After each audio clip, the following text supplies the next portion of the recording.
Okay, welcome to this seminar and the inauguration of the this year's Zennström Visiting Professor Climate Change Leadership, Karen O'Brien. I'm glad that so many of you have chosen to attend this session. We have a program with a welcome address by the vice-chancellor of Uppsala University, Anders Hagfeldt, followed by an introductory lecture by Karen O'Brien, followed by two panels, and then we open up for a discussion with all of you attending this seminar, and we also have some people attending online. My name is Mikael Karlsson, and I'm leading the Climate Change Leadership Research Unit here, where Karen is primarily going to work. But first, the Vice-Chancellor, let's warm him with an applaud. Even better, maybe. For many people, nature has become something separate. Many use words such as the wilderness and regard the areas in between islands of civilization as something other, scary, unpredictable, perhaps poisonous. For many, the issue of climate change, the catastrophe that is slowly but steadily emerging, is a problem to be solved by new inventions. When we alienate ourselves from the soil that gives us life, and we will look upon the world as an instrument to deliver what we need, something happens. We begin to see ourselves as standing apart from the very world that sustains us. We tend to count and measure, not change itself necessarily, but levels of collateral damage that we can accept. Our roots are cut, and we start to believe that we can separate ourselves and to a great extent create a distance from the plants, the rivers, the birds. This attitude involves many problems. One is that we are putting ourselves in the position of gods. We claim to know and understand the consequences of our actions for the environment, for the planet, for life. We act as if we could predict the future and see how all forms of life interact. This is not the case. As a scientist, I too sometimes perceive us as to be at the forefront. Of course, we are in the sense that time moves on and carries us with it. But we also live in the continuum of life. We are links in a chain, if you will. Maybe we can understand our attitude in the light of secularism. If there is nothing more, then why wonder about the future of others? But then there is at least family and loved ones. Shouldn't we do our utmost for their safety? Greta Thunberg gave a speech a few years ago that centered around a repeated rhetorical question: how dare you? Her message was that the generations who had created the problems should clean up the mess. The speech drew a strong response. Many joined Fridays for Future. Since then, the tide has turned. Wars have started. Military and security concerns are taking over the political agenda. What we fail to see is that climate change is the threat that cannot be negotiated with and will lead to new conflicts concerning water and land in areas where crops can grow. In Uppsala, we do many good things. Our work in the field of batteries and energy is what comes first to my mind as a researcher on solar cells. But we are also strong in research on conflicting objectives, peace and conflict, extreme weather, the Baltic Sea, and many more areas. Our researchers are doing a fantastic job. But we cannot rest on our laurels. There is so much more to do. We have recently launched Unify, the Uppsala University Future Institutes, to enhance the interdisciplinary research that is essential to develop better ways to approach the issues at hand, collect better and more data, come up with some of those inventions that can help, but perhaps most of all, to be a stronger agent in the change that the world needs to make. The Zennström professorship fits perfectly with Uppsala University's vision. Ever since the generous donation, the university has benefited from the presence of some great scientists with bold ideas and a broad understanding of what humanity and our planet are facing. I am delighted to welcome Karen O'Brien to us, to our university. We need you. In fact, I believe the world needs you and your insights. We hope you will help us in the shift towards the better world Uppsala University is aiming to build, together with our friends around the globe. Thank you, and again, very welcome. Great, thank you. And thank you, Vice-Chancellor, for a beautiful speech. And I'd really like to thank Uppsala University. I'm honored and very excited to be here. And I'd like to thank the Department of Earth Sciences, the Program for Natural Resources and Sustainable Development, and of course, the Climate Change Leadership Research Unit. And Nicholas and Catherine Zennström for their vision and generosity in making this visit possible. And I'm really, I'm thrilled to be here with all of you today. And what I'd like to do in this inauguration talk is to give you an idea of where I'm coming from in terms of my research, where I'm going to in terms of research and practice, and why I'm so excited to be here with focusing on climate change leadership. So I'm going to start by just kind of first putting us where we're at. And I just would love to see how many of you feel a little bit overwhelmed by the scale of the problems today. Yeah, I think many of us feel that way.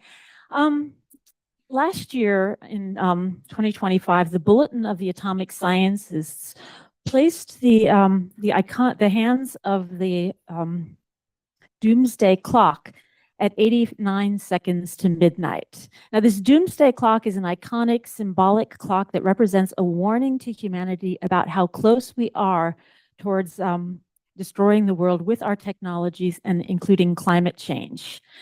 Just for reference, when I was born, the doomsday clock was 12 minutes before midnight. When I started studying climate change and biodiversity in 1988, it was at 6 minutes. And it's not a linear time scale because in 1991, it was actually 17 minutes. But what we see now is that, as I said last year, blindly continuing on the current path is a form of madness. Our fervent hope is that leaders will recognize the world's existential predicament and take bold action to reduce the threats. And we don't see leadership. We don't see climate change leadership. We don't see nuclear leadership. And this year, they've moved the second hand up to 85 seconds to midnight. And this was before the current war with Iran. So the question I have is, how do we rapidly scale transformative change for a just and sustainable world? And how do we do this in an ethical and equitable manner? And for me, this means really looking at what is the relationship between individual change, collective change, and systems change? And why do we, all of us, matter when it comes to this change? So in addressing this issue of scale, we have to think, what do we mean by scale? And scale as a noun can be level, size, or relation. And there's been, I'm a geographer, and there's been many discussions in geography about, like, what is the significance of scale? Is it a construction, an abstraction, a relation, a process, or even something that shapes power relations? But I'm interested in it as a verb, and many of us working in sustainability science are seeing is like, how do we actually, like, scale up, scale out, scale deep, scale back, scale down, and put the solutions so that they actually have an impact globally and bend the curves on greenhouse gas emissions and biodiversity loss, et cetera. So I'm using scale as a verb to pattern, make, regulate, or set or estimate according to some rate or standard. So how do we scale? And when I look back on my career working on climate change impacts, vulnerability, adaptation, and transformation, I realized that scale has been the red thread that has run through everything, which has been really interesting. So I'm going to just take you on a little bit of a, let's go back to the past before we go towards the future. And my first study on climate change was about the impacts of climate change in Mexico, back before climate change was really a big theme. And one of the things we were looking at is we had these global climate models with really, really coarse resolutions. And we were trying to say, like, okay, what does it mean to double carbon dioxide concentrations? What can it tell us about the, rainfall, temperature, and agricultural, food security type issues. So I went down, I was looking at like, what is that, the disconnect between the big scale and the small scale, as you could see, but, could our models reproduce what was happening on the ground? And so I found that it was, it was very difficult. And of course, models have improved, like magnitudes since then. But what we really showed was that, regardless of the uncertainties in rainfall predictions, the temperature increases were so high that with potential evapotranspiration, you would have water stress. And when we see the recent news from Mexico, we see that, even though rainfall has remained steady in many areas, it's the extreme events that are making it very difficult. And Mexico now is experiencing extremely severe droughts, and about 80% of the country is considered to be highly or extremely highly at risk of water stress. So that was kind of my first thing of like, okay, big scale, small scale. I did my PhD dissertation on deforestation and climate change in the Lacandon rainforest in Chiapas. And again, I was interested in scale because, how do little pieces of little parts of deforestation actually influence the climate system? So I was looking then for what does the record reveal to us if we look at not just the average temperature, but maximum and minimum temperature. So with remote satelliting, GIS, and daily climate data, really looking at like what is the actual impact. Does it affect temperature? Does it affect rainfall? And of course, I found that if it affects temperature, maybe not in the ways that were intuitive, maximum temperatures were decreasing, and that might be linked to cloud cover. There were a lot of hypotheses. But again, it was showing that like what's the relationship between what's going on the ground and what are we seeing in at the global scale. And that then went on to, looking at like, how do we upscale? What is the implications of upscaling deforestation and the implications for climate change? And well, at that point in the 1990s, it wasn't so clear. But what we're seeing now is actually empirical evidence from the Amazon. We're seeing a much better understanding. And this is one of the reasons why research is so important, because we can actually model, we can look at what do we expect to happen and what is happening on the ground. And I had a background in social sciences and international relations. And so as I was doing my fieldwork in Mexico, I was very interested not just of like, what about climate change, but also why are we losing tropical forests? What is it that is pushing this, turning a rainforest into an agricultural frontier? So that led me into looking at kind of the political ecology of deforestation and the rationality of in terms of people being pushed off of their land because of land tenure issues, et cetera. And so the scale issues have always, for me, gone from bottom up to top down. And in the 90s, I moved to Norway. I married a Norwegian, and we were looking at, climate change impacts, vulnerability, and adaptation in all other parts of the world. But until 2000, we hadn't really asked, like, what about Norway? What is it? What are the impacts going to be here? So we started a research programs and projects that challenged, is Norway vulnerable or resilient, and why? Because there is a understanding that, Norway, because of its high latitude and its wealth and its, it has a high adaptive capacity. But what we were showing is that actually it depends on the scale that you're looking at it. It depends on, where you are, what you do, how you, what types of experiences you have. So even though in a global context, Norway may be considered to be relatively resilient compared to many countries, and sometimes it might even experience net benefits. There's longer potato growing seasons, for example. But those benefits are not going to be evenly distributed, and there are going to be then the winners and losers within Norway. And that led us then to looking at adaptation and how do we adapt. And I think this was published maybe 20 years ago, but I think we're still very complacent about our capacity to adapt to the impacts of climate change, that we're actually not looking at the social differences in adaptive capacity. And we assume that we can just kind of pick and choose. We're not seeing it from a systems perspective. And we're not necessarily recognizing that when we lose things that we value, such as snow cover, that also is a limit to adaptation for many. And so the culture is going to change. Our very basis for the way we have organized society is going to change also. And I think this complacency is not just Norwegian, but I think it's for many countries, many groups, many locations around the world.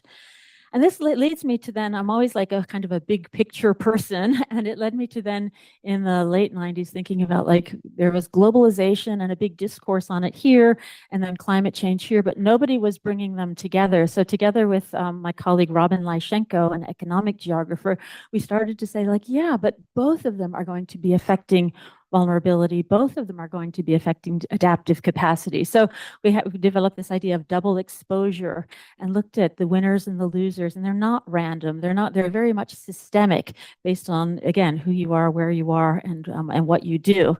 And so this idea of double exposure, eventually people were like, it's triple exposure, it's quadruple exposure, it's quintuplet exposure. And now we're calling it just a polycrisis, because we realize that all of these issues are very much connected to each other. So fast forward then a few years, I started to work then on human security. What does all of this mean for human security?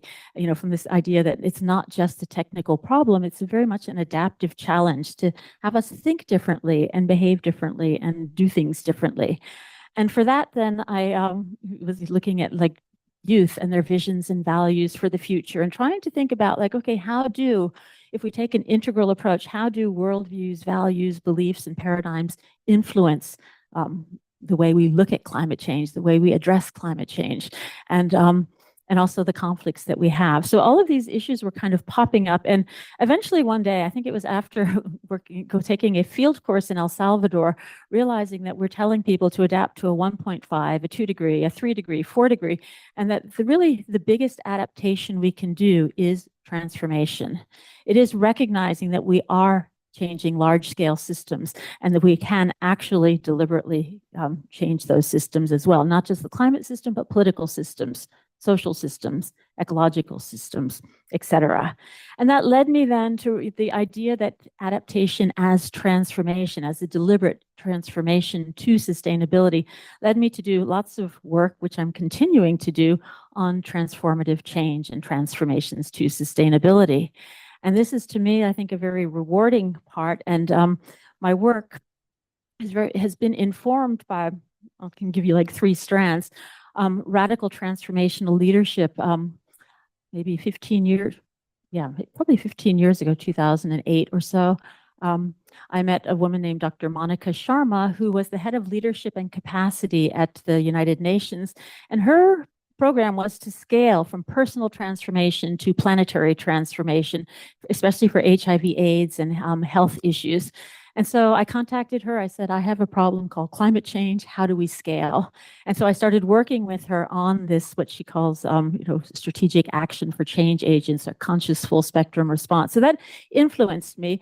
But at the same time, I was also asking questions about, like, if paradigms are such a strong leverage point for systems change, are we in the wrong paradigm? Are we addressing this still from an atomistic, reductionistic, deterministic, individualistic paradigm that separates ourselves from each other and from nature? So, inspired by the work of international relations theorist Alexander Wendt and new materialist Karen Barad, I started asking different questions about what if we actually looked at this from a quantum social paradigm?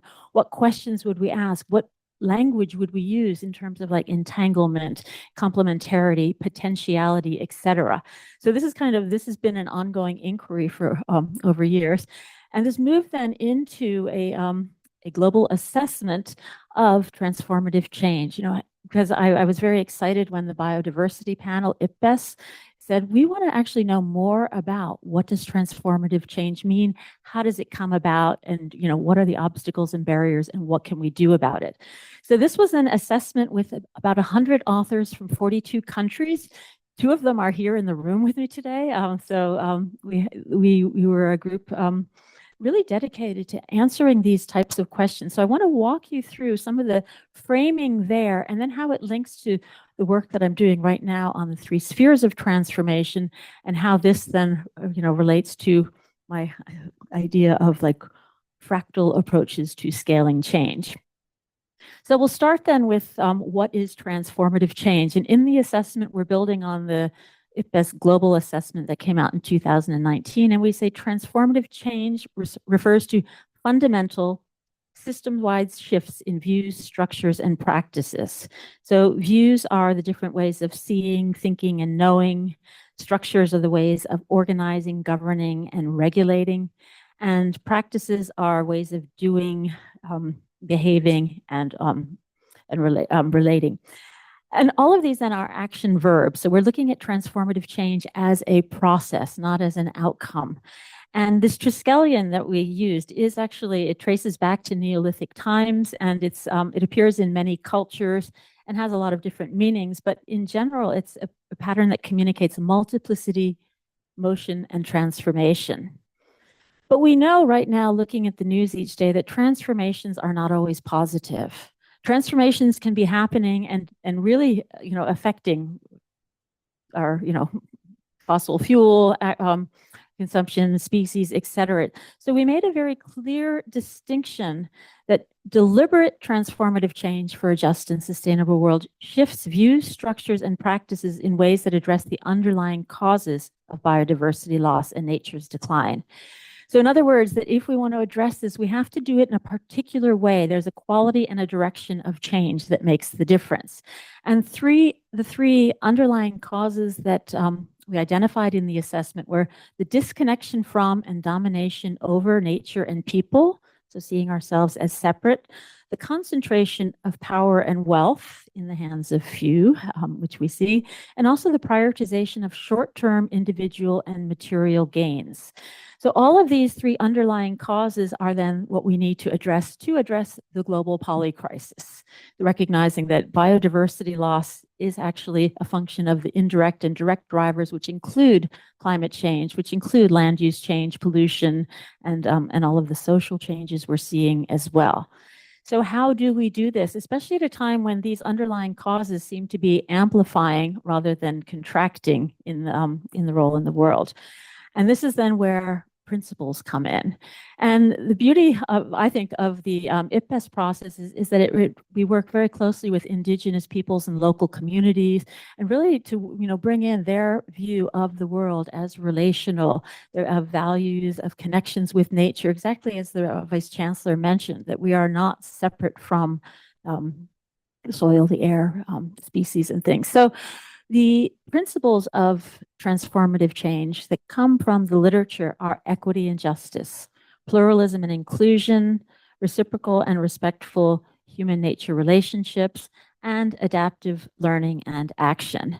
So how then do we take our actions and actually put them into practice to overcome the barriers and the challenges to transformative change? And the barriers and challenges are numerous, and we identified 5 of them, which include the legacy of colonialism, colonial modernity, that, you know, it's a patterns that have persisted over time, that are systemic, that are related to how we organize our economic system, it's access to technology, the misfits of governance, it's also our consumption habits, et cetera. So all of these then are very much part of like what's blocking our approach to transformative change.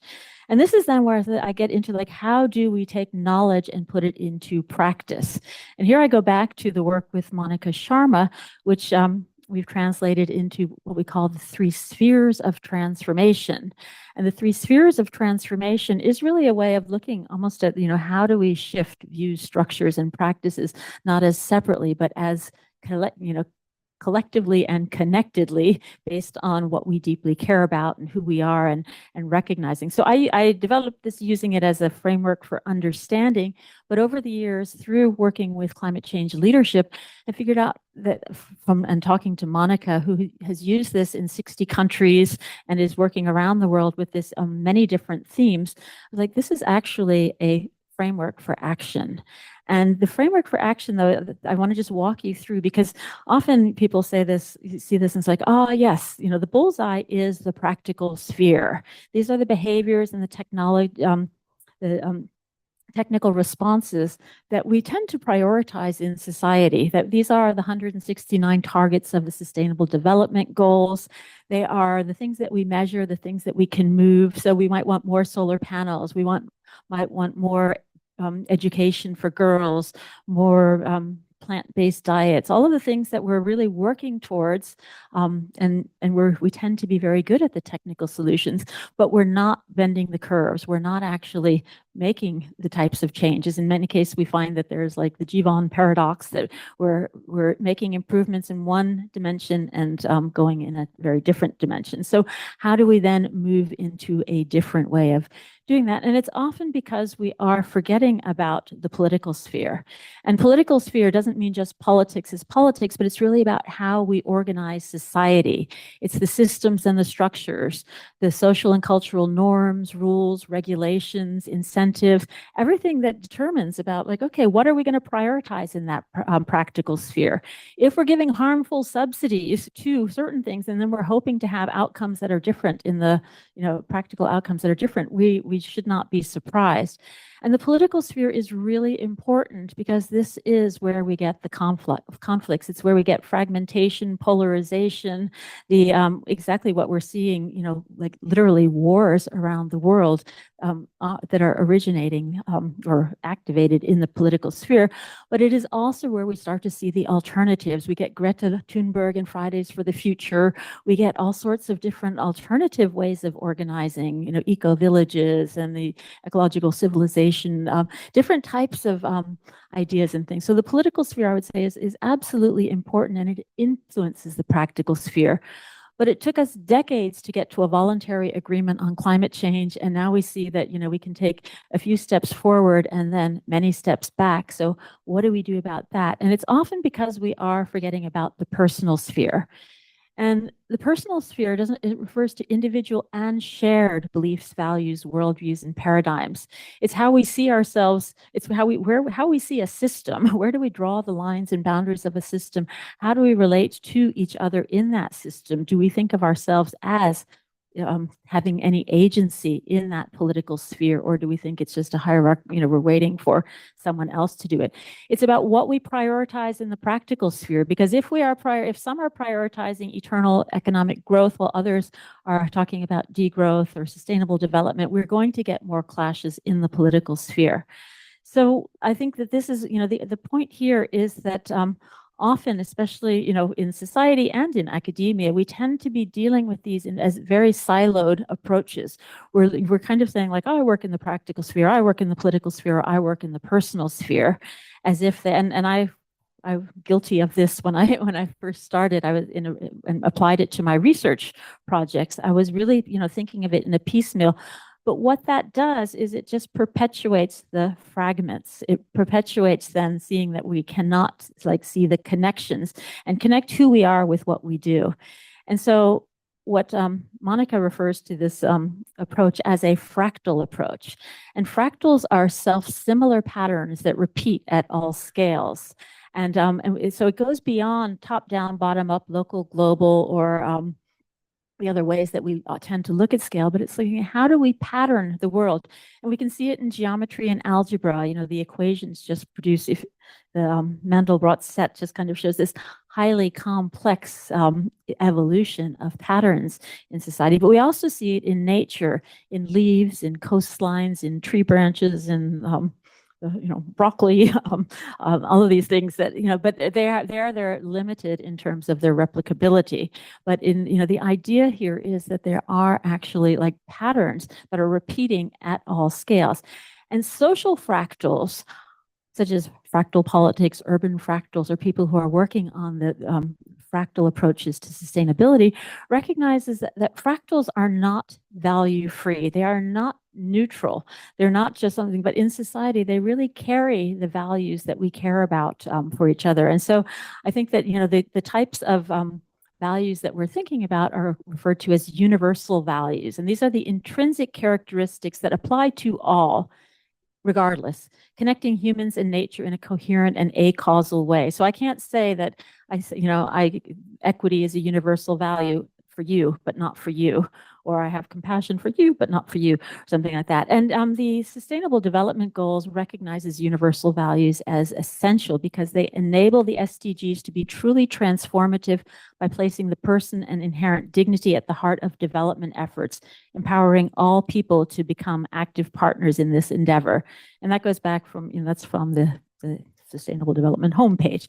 So what are values that can be applied to all, to the whole, as if we were taking care of the whole, the largest fractal we can imagine? And so some of those are equity, dignity, integrity, compassion, oneness, love. You can put in any that you want, but in doing this work with hundreds and hundreds of people over the last years, you see that this, and in teaching, you see that the same values come out, what people care about: justice, equity, fairness, courage, of things. And so how do we use that then as to connect these three spheres based on universal values?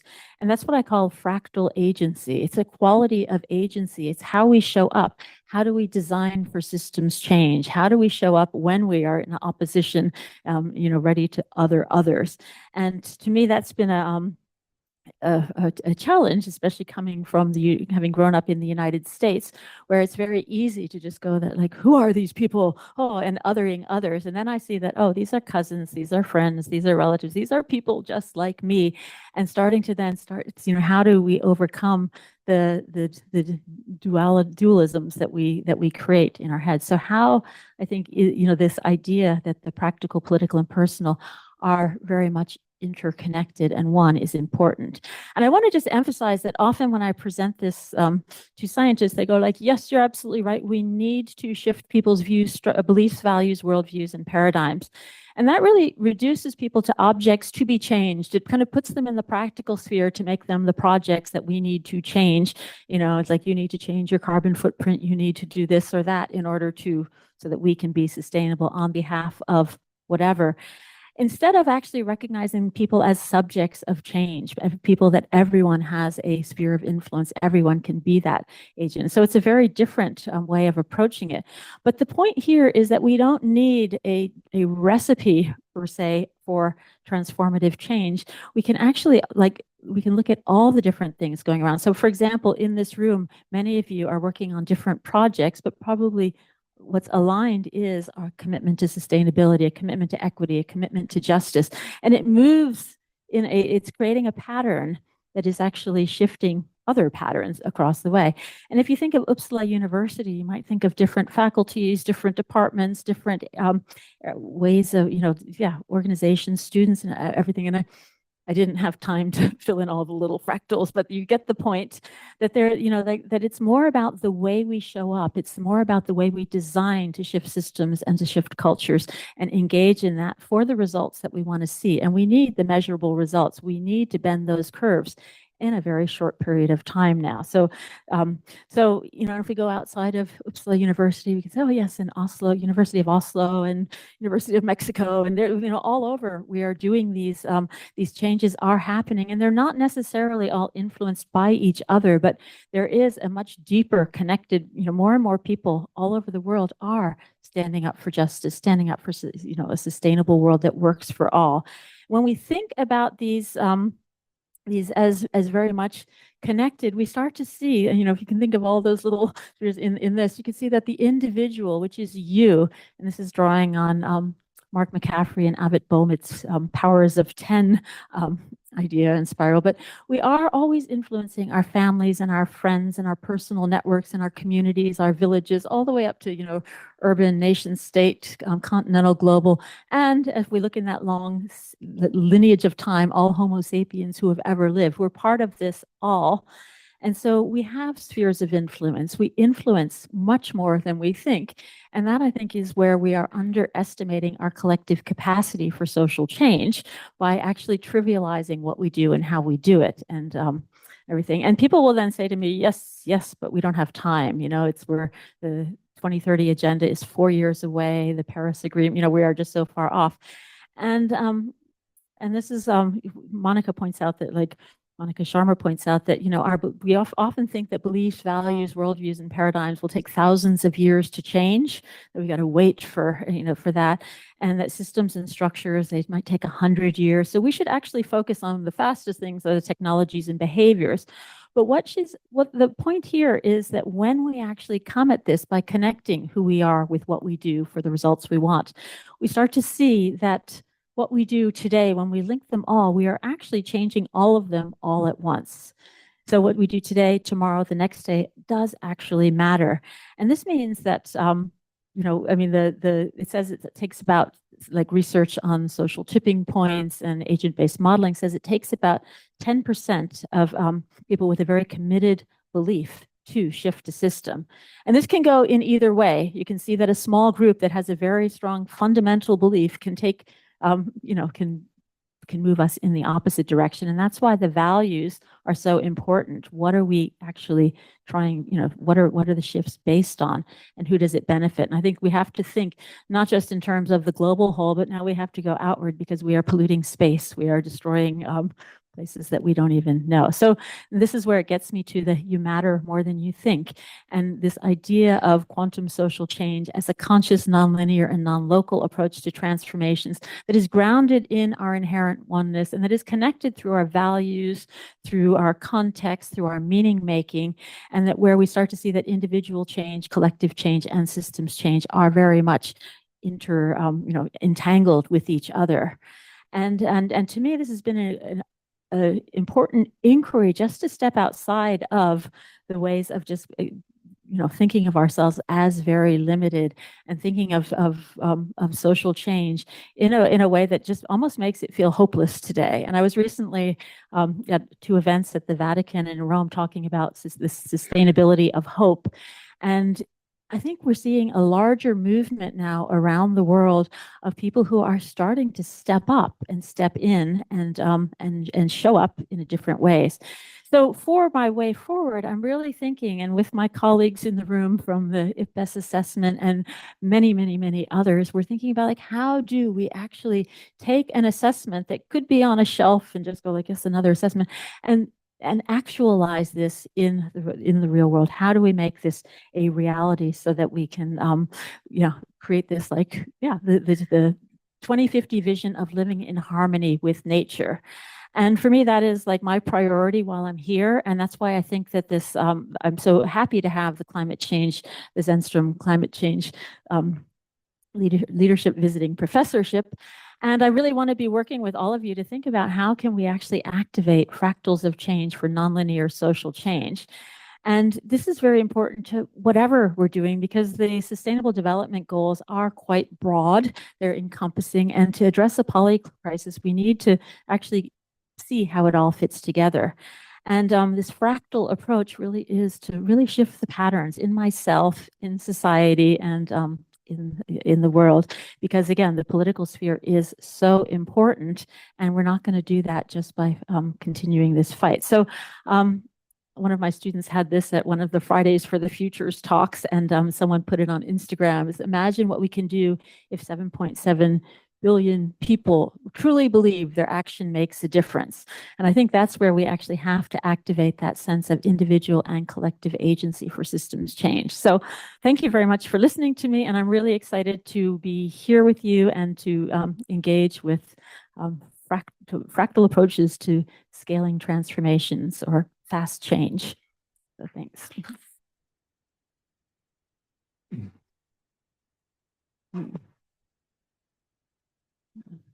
Thank you very much, Karen, for this talk and presentation. We are on time, in the time schedule, which is just great. My mother is German. I was raised to be on time. It's Perfect. I guess there are a number of questions and comments that you would like to make, but we thank you for now, and I would like to invite the first panel to come up. So we will have two panel discussions. The first with senior researchers, and the second with early career researchers. Maybe first we can do a round of brief introductions. Okay, thank you. Mats Målqvist is my name, as you see here. Happy to be here. I'm the director of Unicorn, Uppsala University's new initiative on conflicting objectives in societal transformations. Long one. And also background as... Oh, yes, sorry. Also professor of global health, primarily within implementation science and equity. Right. Anna? Yes, my name is Anna Rosling. I'm not sure why I'm here. I feel right now. But you know who you are. I know who I am. Okay. I am a bit overwhelmed by this, but I think it's fun to be in new contexts. That's something I enjoy. I am a mycologist. I study fungal diversity and mycorrhizal symbiosis. Yes. And Daniel? And my name is Daniel Lindvall, and I'm a researcher here at the Climate Leadership Initiative. And my research is focused on climate transformation, and I've also had a specific focus on democracy and challenges to democracy. So thank you. I just want to start by asking you to reflect freely. What do you think after having heard Karen's presentation? I mean, you come from different disciplines, different science areas, and so Mats, your reflections. Yes, many thoughts, and thank you so much for the excellent presentation. One thread that I could pick up on is the matter of scale that you're mentioning, and also from my background within equity in health research and the power of structures, that the inequities we see today are so deeply ingrained, so to say, in everything we do, in all our financial, economic systems, in our value systems, etc. And the question then, when it comes to scale or to structures, is disruption needed for transformation to kind of break down these structures and on a large scale? But then we end up in some kind of paradox of how are we then going to handle the situation? Are we kind of destroying our resilience, which we have built up in our structures to actually achieve something? And how do we deal with that dilemma? That was one thought. Any clues on how to do that? No, I have no idea. Okay. But I'm just, because whenever we would try to do something new and something different, we are kind of limited by the structures we're in. And which kind of draws us back into this. So that's like a big challenge for this transformative approach. And then also, of course, transformation to what? What structures are we replacing? The ones that we disrupt or that we break down with. So that's a reflection. Thank you. Anna, what is your take? You're coming from the field of biology and diversity of life and so on. I think I felt very empowered by your idea that what we do and how we make decisions, it has impact. I think that's important to bring with us, because a lot in my work, I would tend to go inwards and say, I study the details, which is very much what I do. I'm interested in how fungi live in soil. That is actually what I'm interested in. I would not like to express myself about diversity patterns or impact of forestry, because that is not what I study. But I can see that we need to take this arena, even though with what I know, I could say something. And I think it's empowering to think that taking those steps forward, not being too afraid of maybe not being 100% correct. So I think that's important to bring along. Thank you. Daniel. Yes, I was very inspired and by your talk, and I think it reminded us on the connectivity and the oneness of the world in general, and I think we need to be reminded of this, because the problems we face today is partly the fragmentation of facts, and fragmentations of society, and fragmentation of nature and society, and also fragmentation of science, because science has always has a tradition to approach the world as a fragmentized institution, and we've been unable to deal and understand with the problems we're facing, because we haven't been able to see how things connect. And I think science of nature understand that things are connected, and has understood that for quite some time, how ecological systems work together. But I come from sociology, and we can, for certain aspects, we understand how things are connected. But now when we approach climate change and biodiversity loss, we're starting to understand that if we're going to understand roots of the problem and the solutions, we also need to see how things are tied together, as such a thing as you're talking about, justice and fairness. We know that if we're gonna deal with this, if we don't understand how fairness comes into it, we're not going to be able to bring a solution that's going to be accepted and seen as legitimate, because it comes back to the fact that we are connected, and I think that's, without that understanding, we're not going to solve it. And that's also comes back to end my note here. It brings back to us researchers to see how we can restructure university and science to become more holistic. Well, can I ask you, as a sociologist and social scientist, Karen talked about social fractals. That's not sociology basic course A directly. I mean, what does it mean for you as a social scientist to hear that sort of? Well, when I studied sociology, I always like, do you have those grand theories in sociology that were like Durkheim, Weber, and so on, Marx? They're always insufficient in understanding the whole world, because you missed some pieces, even though they were trying to find a holistic solution, and because they didn't bring in nature into the equation of how to understand society. Same thing for many nature scientists. I guess it's going to be difficult to come up with a solution if you don't bring in the human perspective to things. And I think this is where I can see some aspects of science is moving in that direction. But on the other hand, this is also part of the problem. I mean, the political solutions we see today forwarding are very fragmentized and not seeing a solution as a holistic. We're going to try to solve conflicts by starting new conflicts. That's not going to be holistic and sustainable solutions. If I look at the other side of the coin, Anna, before coming back to you, Mats, as a natural scientist working biology, fungi, Karen brings humans into this context. Is that odd for you? No, I think so. Studying fungi, we know there's millions of species we don't know.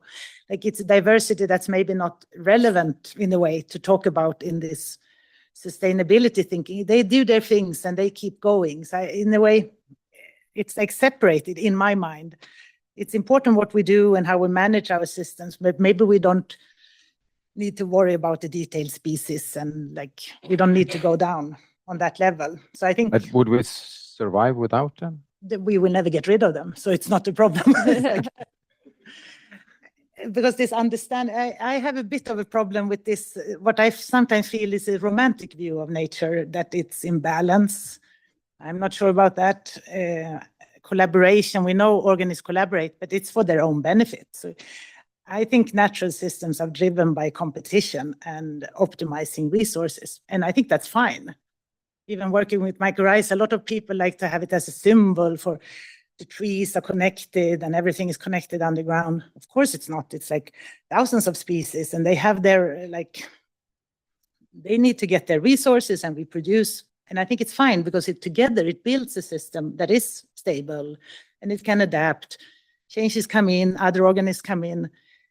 So maybe not making it too simple because it is extremely complex and it's fine, I think. But don't you think with, I mean, balance in nature is perhaps not necessarily an ecological perspective, but rather something that humans need to have a balanced relationship to nature and to stay within carrying capacity, etc. And probably not going all the way in everywhere. There needs to be room for variation. I think that's important. That's what we see in ecosystems. There have to be different niches. There has to be different environments.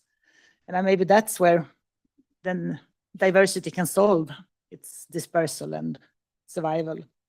And I think very much this whole discussion about sustainability, it's not a natural, biological question. It's about society, which I think is important for us as biologists to accept, because it's not about the genetic diversity of these species. It's about, do we want to make a system that maintains species? And I think it's more that decision. And then we, as biologists, can guide and say, well, these values would help you know how to make the decision. So I think it's very much a human arena. That's why I feel outside, because I'm interested in the fungi. And we discussed before here that justice and equality are all like human inventions. It's not a natural thing. It's something we have made up, and it's a good thing. It's a good invention, but it's still a human invention. Or maybe a bonobos. But anyway, let's leave that aside. But Mats, with your background in health, I mean, you have one leg in sort of nature, one in society, in a way you use natural sciences and the interest in focus humans or children, in your case, perhaps in particular. What does the presentation that Karen gave mean for you and your research? Is it like, okay, interesting, and I continue to do my stuff, or what is the, Yeah, no, I recognize a lot from implementation science within global health in terms of changing behaviors and changing systems to facilitate behavior change. If we look at child health, for example, we know all the interventions that are cheap, that are affordable, that costs almost nothing, that could save up to 5 million children per year that are dying unnecessarily. Or I don't know what the latest figure is, Stefan, you're nodding there. 2, 3, but at least millions of children. Exclusive breastfeeding, keeping the baby warm, etc.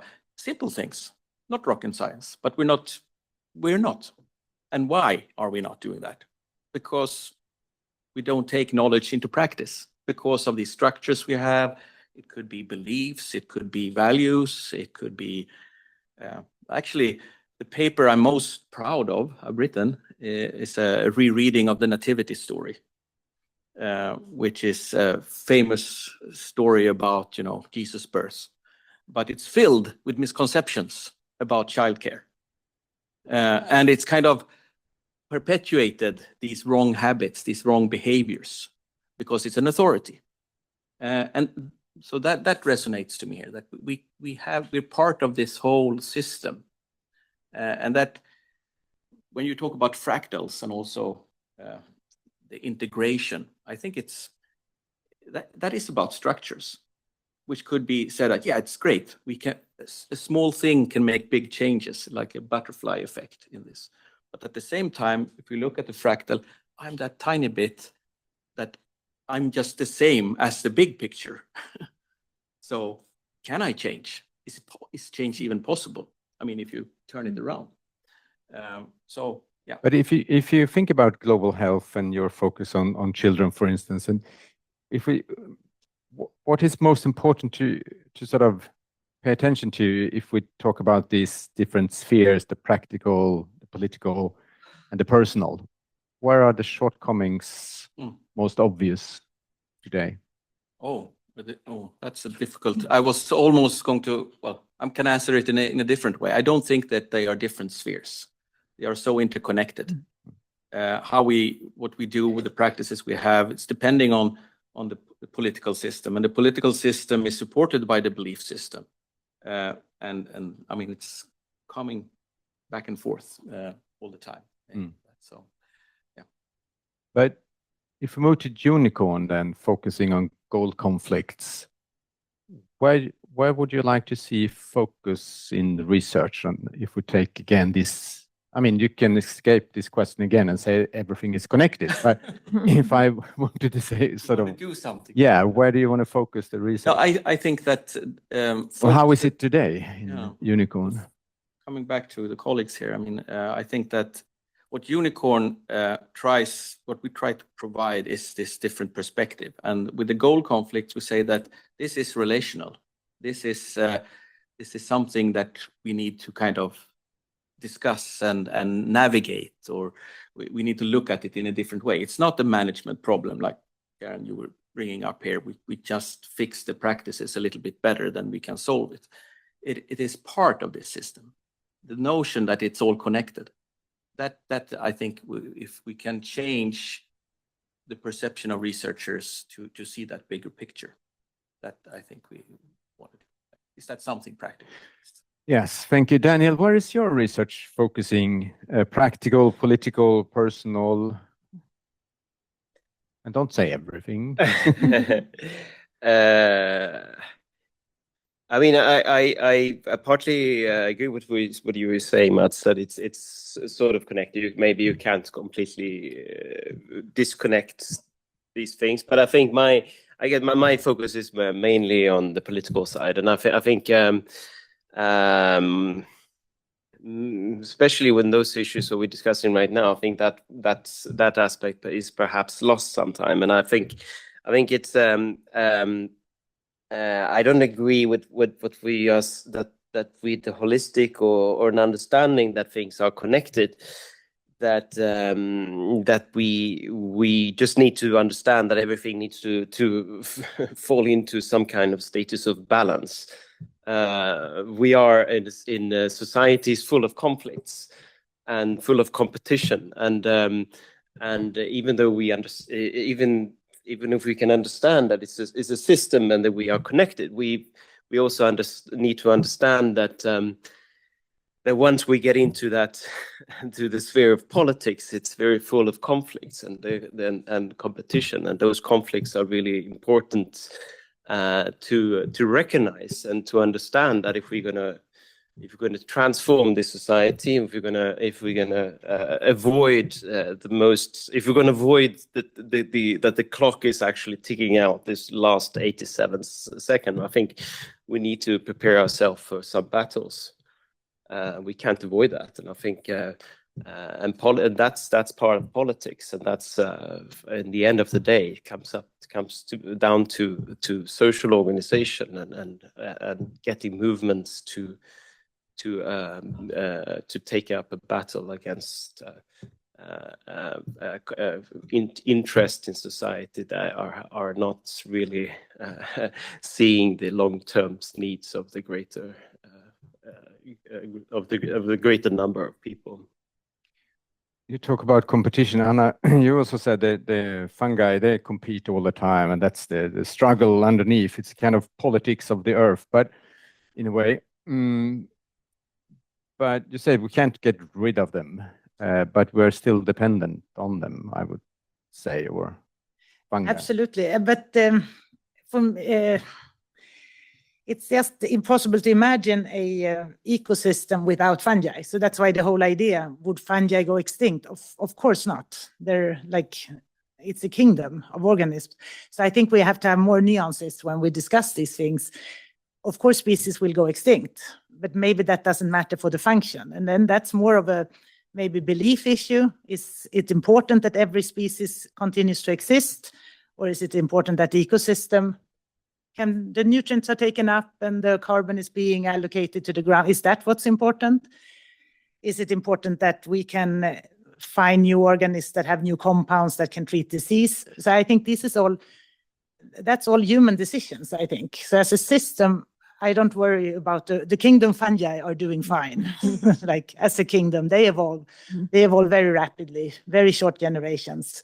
And intensive forestry with intensive fertilization, use of fertilizers, etc., cannot have an impact on soil quality that would Of have an course it impact does. back on But and you do have a very strong, if you have a forest and you have the mycorrhizal fungi and you cut down the forest, of course there is no carbon supply. So those fungi will not live in that spot, but other individuals of the same species survive.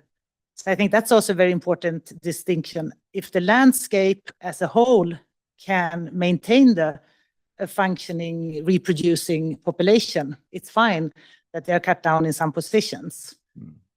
So lots of biodiversity is not such a... I think it's the scale you have to have. problem. If you lose diversity in this room, it's fine. But if you lose it everywhere, it's not fine. So I think that's the scale, and the mosaic of the landscape is really what builds the long-term sustaining of diversity. Okay. I'm not in the panel, so I'm not going to debate that right now, but I would like to invite Karen to perhaps... And maybe I just throw in, I study soil fungi, as I don't express anything about anything else. I know. Karen, would like to make some comments? Yeah, no, those are great comments. And yeah, I have many pages of notes. I'll start with the structures, because I think that's a really important thing. We feel like we are very much confined by structures. And then the question is, what are structures? Because there are actually patterns that have been institutionalized through social and cultural norms or regulations or legal frameworks or whatever. And if there's one thing we see with structures right now, for example, in the United States, that everything we took as the separation of church and state, the three different branches of government and balance of powers, and that we had these kind of things that were very much structures, departments of education and things, and they can be destroyed quite quickly in a very destructive way. So the question is, how do we need these big disruptive things to happen, or is there a way that we could actually promote an energy transition based on equity, where you would actually give people safety nets, where we would take care of people, so that the ones that are hurt by a change would be better. And that's where my thinking is just that, imagine what we could do and it comes to power, if who's in power and what kind of power is being used.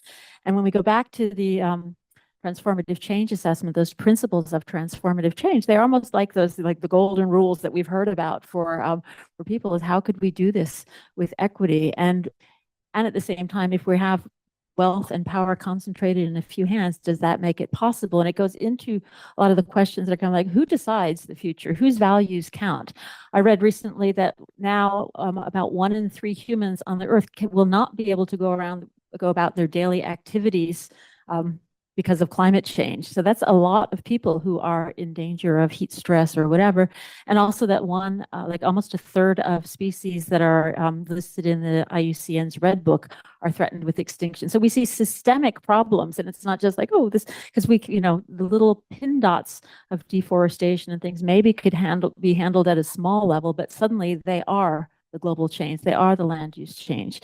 So so I think that's that we maybe are putting too much into these structures as being fixed and things, but they're also just decisions, and it goes into then the how do we decide here.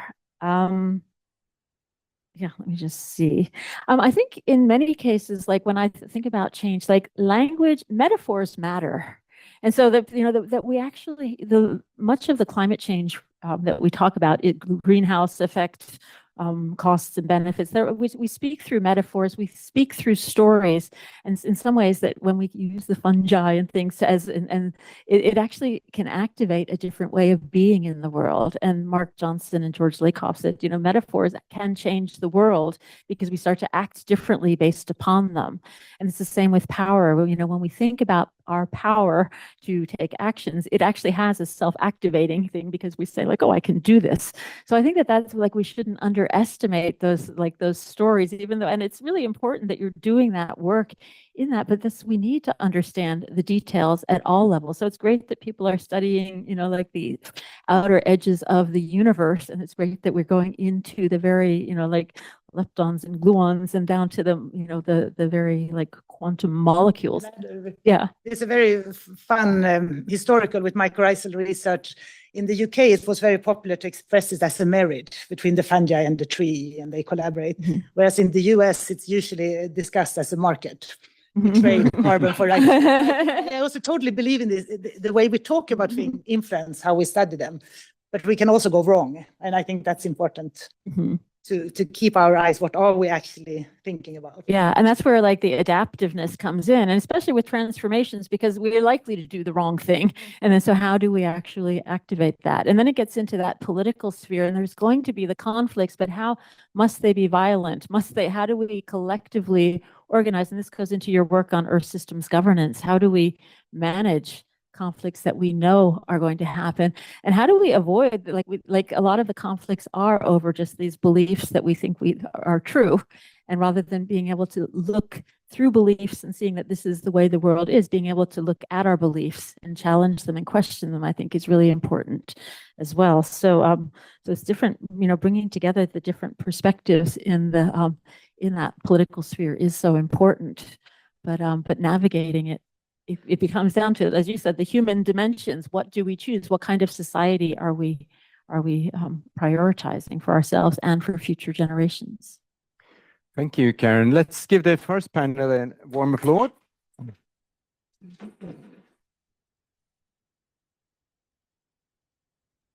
And we will have a second panel with early career researchers. Welcome up here. Yes, so who are you then? Please introduce yourself. It's better they do it than I do it. Yeah. So, Charlotte. Yeah, so thank you so much for the great presentation, and very, very inspiring. I should stand here, okay. Yeah, my name is Charlotte Bunge. I'm a researcher here at the CCL. I started recently, and my focus is on assessing how we can transition towards more sustainable diets with a background in public health and a PhD in sustainability science. So I really very much try to integrate these different perspectives. Thank you. Oskar. My name is Oskar Lindgren. I'm a researcher here as well, and I did my PhD here, finished last year. And I'm focusing much on public opinion and public attitudes towards climate and environmental policy. So that's my main focus. Karoline. My name is Karoline. I'm also very new at the Climate Change Leadership. I'm a research assistant with a background in peace and development studies and environmental political science. And I am researching right now on how we deal with complex problems, and especially if there's anything we can learn from the pandemic and transfer to climate change. Thank you.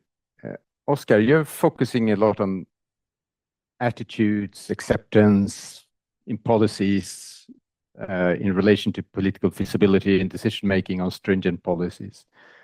What is your take on the presentation and what Karen brought up? And if we talk about these spheres again with the practical, political, personal, where do you focus and why? Yeah, I think I agree with the previous panel that it's a bit hard to separate the spheres in that sense. And I think if I had to, I think I would choose, or my focus would be in the more like practical sphere, I guess. But also, I mean, I focus on attitudes and belief systems, but also the structures within the political system that kind of both enables our values and worldviews, but also kind of inhibits what we can express or how we can feel that we can change our society and everything around us. So I think it's hard. I think it's helpful to think about these things. It made me think a lot when you presented this, like where should I be, or where does my focus lie? But it's hard in practice, I think, to separate them. And what is the motive in relation to transformation to focus as you do on acceptability? Well, I think first of all, I think it's since we are living still, many of us in liberal democracies today, or we are here in Sweden at least, I think getting people aboard and along with the decisions and the changes we have to make is critical, I think. And this is where acceptance and public support comes in. And I think also to create these more transformative changes that Karen speaks about, I think having some kind of basic acceptance or support within our societies and between people, I think that's an important aspect of achieving big scale changes. Charlotte, when you, as you often do, talk about the necessity to change diets, to shift it, and so on, and you're frustrated when you say, science shows this is good, people are not doing it. So, and trying to grasp that, where is the bottleneck in among these spheres of transformation? Yeah, no, I think that's a really, really good question. And I agree definitely that everything is connected, and that's probably true. But I do think that we focus a lot on dietary change. We focus a lot on like the technological solutions right now, and then it comes really out in silos. The research comes out, we come out with the knowledge, but nothing is. I mean, of course, there's a lot is happening, but then we see like we have all this like evidence, and still it's not happening. So I'm very much interested now in the political sphere to understand like what are the barriers actually there? What are the barriers to transformative change? Very much to kind of what you've been also just mentioning here in the panel, like the power that is behind that. And the food system is such a, the political economy of our food system is so much impacting of what we are eating. Just here in Sweden, for instance, like 3 retailers essentially decide what we are eating, right? It's like 3 big retailer companies who are deciding what is being sold in the supermarkets. So it is also to like how to work together with these actors, and also how to influence those to change. But in the cases that you refer to now and then, that where you have seen change in different countries, in different contexts, what are then the sort of positive forces that have enabled that? Yeah, that's a great question. Of course, our food system is so like it really like aligns with the 3 spheres. It's like the beliefs, the values. It's like the food system. What we eat is so much embedded in like our cultural beliefs. That's also why I think when we need to think so systematic, we also really need to think in specific societal contexts, and to think also like one technological solution that might work in one context might not work in another context. It's the beliefs and the norms around that enable something like that. And yeah, we are very interested, and we will study that now also here to kind of like what made it possible to implement a meat tax in one country, what made it possible to ban meat advertisement in another country, and what can we learn from that to implement it in other countries as well. Thank you. Karoline, you said you focus on complex issues and wicked problems among those. What is a wicked problem? So it's a very debated concept, but I mean, as I prefer to see it of a framing as a problem, where some people would argue it's a category of problems, but problems that are very contentious, and contention is about not only how to solve them, but how they are designed, what is the actual problem we're looking at, and there's no clear solution. So everything is complex around it. And I mean, one part at the core there is this contention, which I think is very interesting with your work, that it's so relational and moving from the problem as the objects. Possibly we then shift our focus to why do we understand these problems so differently, and what can we gain from understanding that may help us alleviate the problems. And when you, as you said, you focus on sort of the pandemic and compare that to climate change or climate mitigation, what is it that you so far see there? Was there transformation when it came to behavior, technologies, and so during the pandemic? Yeah, I mean, arguably, we had a huge societal shift and very rapid one with the pandemic. And so we've been curious if there's anything to translate from that to climate change. And of course, that arises the question, which I think Mats brought up, like, is disruption necessary for transformations to occur? But it's been very curious when looking at these problems to see how they are framed.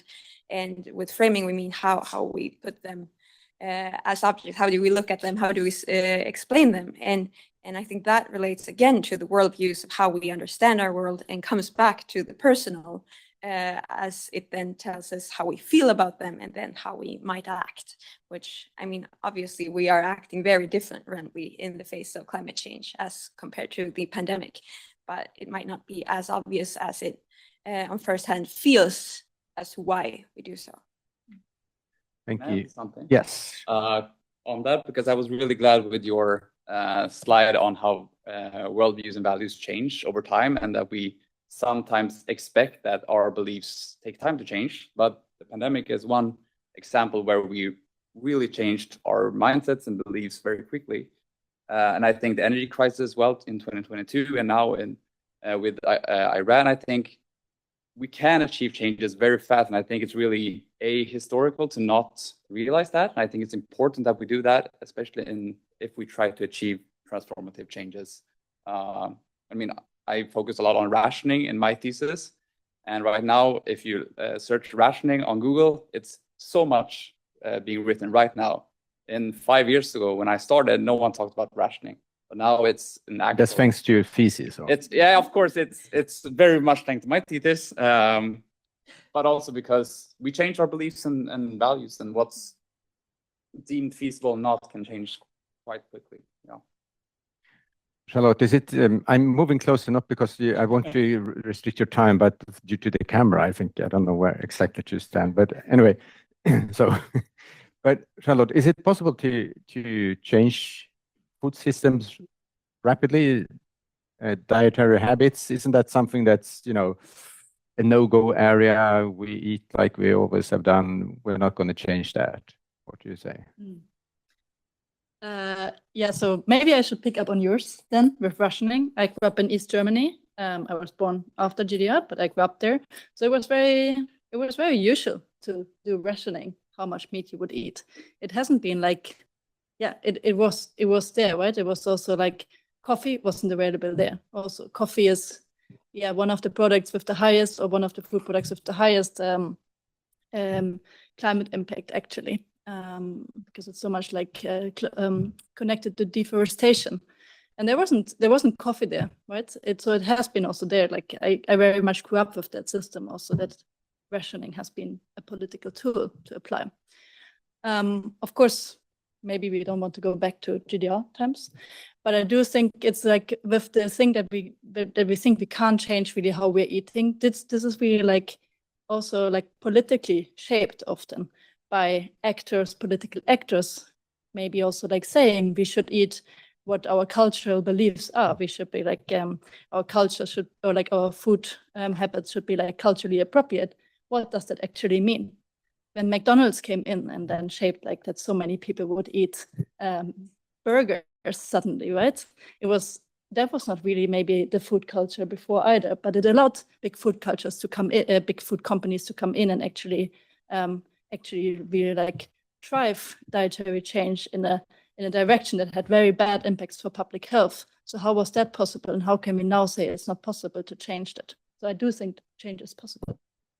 Oskar, when you study public opinion, isn't people sort of against change and climate policies, and this is about taking the meatballs from kids and just bad?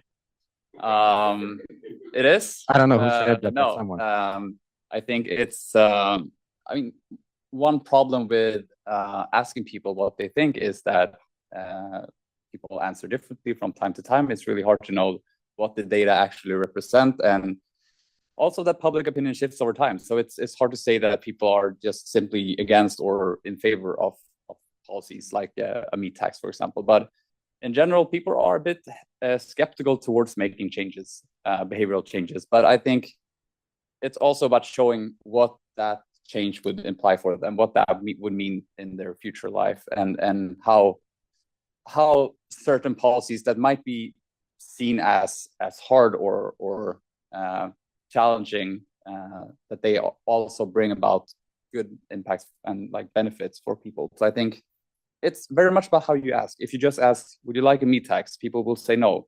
But if you ask, would you like a meat tax, but also cheaper veggies and greens and better health, then maybe they are a bit more supportive. So changing habits. I mean, Karoline, during the pandemic, people changed habits in their daily lives. What can we learn from that when we talk about transformation in the field of environment or climate? Something that I think of right now, at least in relation to your presentation, is this connection from the personal to the big, and that, and also what both of you are pointing to. It's like, under some circumstances, we are okay with change. But if we start with ourselves, we know that just moving houses, even if you've chosen to do it, it takes a lot of energy and you feel some resistance. But then if you've chosen to do it, or if there are circumstances that make you feel motivated, or like the aspect of feeling heard or being part of a collective, like I resonate very strongly with the agency aspect of it, then we might see it better. And I guess what we find from the research on the pandemic was that there was a very clear framing of the problem, but there were also very clear directives of what to do and why you would do it. And you felt very strongly a responsibility, both for the other and for yourself.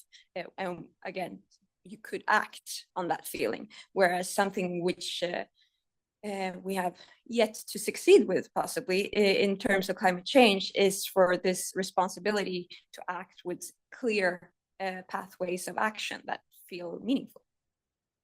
Thank you. Just wrap this panel discussion up with what do you sort of, from Karen's presentation, take with you in your coming work, Charlotte? Yeah, no, a lot, I think, but I think, yeah, really just like to see this like systemic, and then to move up from like the technical sphere into other spheres, but also to understand how everything is connected. And then particularly looking into the power spheres, I think it's very, very interesting to look at that, but also then to understand maybe a bit like better, what are like, how is the personal like influencing our policy making, and how can we then work on that side, and how is that then also like influencing the technologies that are developed, and what does scale mean and all of that, right? I think you started your presentation very much with like, what kind of scale do we need right now? Like scale up, scale down, scale deep. And I think that's something very, very important, and yeah, very, very important to study right now.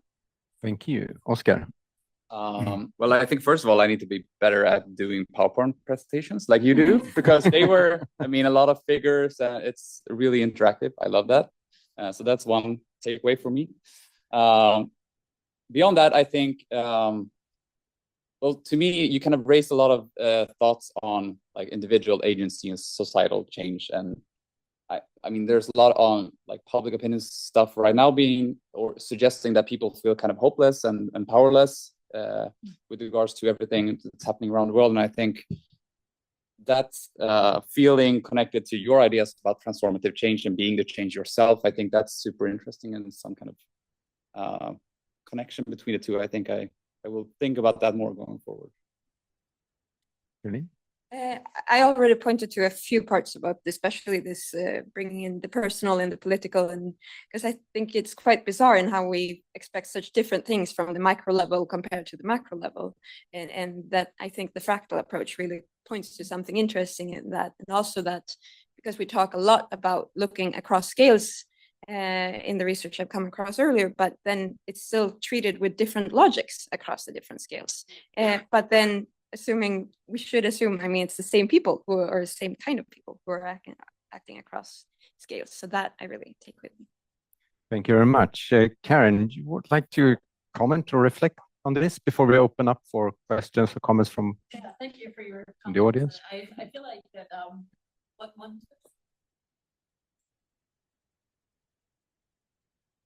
Yeah, I feel like one thing that comes out is how much context matters from all of your comments but as you pointed out, like the three spheres aren't separate. It's a heuristic, but it is in that, but like, how do we get, and humans and nature, we have ways of that we need to be in the world and to navigate this with concepts and things where we draw lines, but to actually be able to like internalize the connection. And I'm reminded one of your comments about like intrapersonal neurobiology and psychology that is showing we are wired to connect. We feel social pain in the same place as we feel physical pain.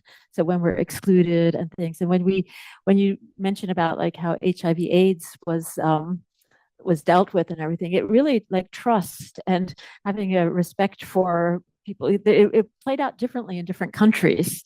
And so how do we manage that? How do we like design for the next pandemic? And to me, it's very much like not being abstract about, transformative change, but what needs to shift, from what to what, to actually put it into practice, that we can say from siloed approaches that are based on mistrust to collective action based on trust or something. So we can be that. And then we can think about how do I enter the narrative? How do I shift the conversations in these? Because we know that that's what a lot of it is about, whether we're talking about in our families, in our research projects, in our universities. We often have these we get in our own way a lot of the time. And when we, as early career researchers, we're often focused at universities on having research with impact, as if, that's your research is going to go out there. But it's really researchers with impact in this work. How do you actually shift the conversations through your work, through your interviews, through your PowerPoint presentations, through your engagement?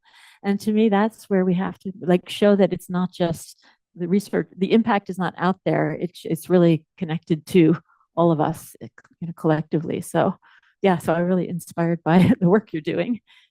So thank you, and let's thank the panel with an applause.